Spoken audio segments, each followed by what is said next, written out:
20-year-old singer, songwriter, guitarist from Detroit, Michigan. I was born and raised here, so of course I was influenced by that real music element that Detroit possesses. I'm not one of those writers that writes every day or has this whole manufacturing process of writing music, but when I'm extremely inspired or when I'm influenced by some extreme emotion, I just tap into it and a lot of times allow it to marinate and just rest in it and allow it to be real to me, and then I write about it. And it always makes it better if I have some chords that I consider beautiful or a melody that's already in my head. But I'm just very much inspired by things that are really going on in my life, stuff that's real to me.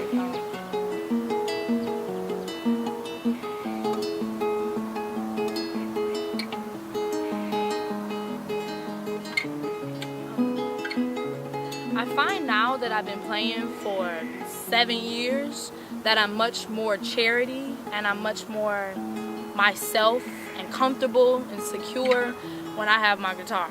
And I remember when I first started playing, my first teacher, I was 13, and he wanted me to start writing and performing at these recitals, and I was like, no, not happening, because I was just kind of in my shell and kind of weird and kind of awkward.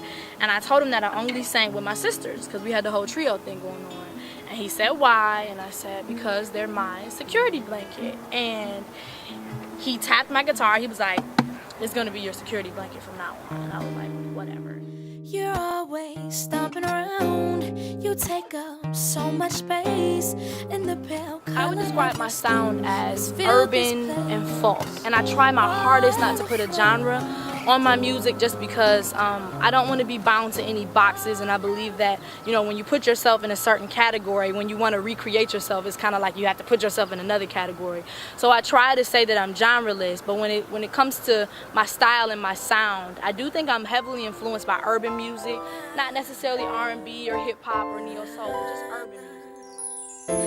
There's no words to describe it, but I know my face won't hide it.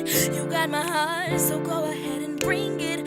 I can't say it, so I'll just sing it like la la la la, oh, oh, la la la. I'm at Ford Field. I'm about to perform for the Skillman Foundation's Kids Matter Here Summit. I enjoyed it a lot, and it was like confirmation for me in a way, because it was at Ford Field and that venue is huge, and even though it wasn't sold out, it wasn't packed, you know, just to perform on a stage that large, it's inspiring, because eventually you want to get to the place where it is a whole bunch of people there and they're there for you. And so for all of those people that were there to be singing along with me, that was just one of those moments. Like a lot of times when I'm on stage, I just kind of get overcome with what's going on and like get chill bumps on my arms, and that was one of those, because I looked out and it was a lot of people and they were singing my song along with me. So that was just one of those moments that I always look back on, and I'm kind of like, yeah, this is why I do this.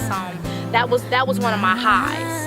And they took really good care of me. Like everybody on staff, they gave water, and you know, they paid me in advance. And it's like, you know, as an independent artist, it's a real grind. So when you're rewarded by what you're aspiring for, it's like, okay, I'm gonna hang in there, I'm gonna keep working, I'm gonna keep writing, I'm gonna keep performing, because you know there's more of that to come, and that it's only the beginning.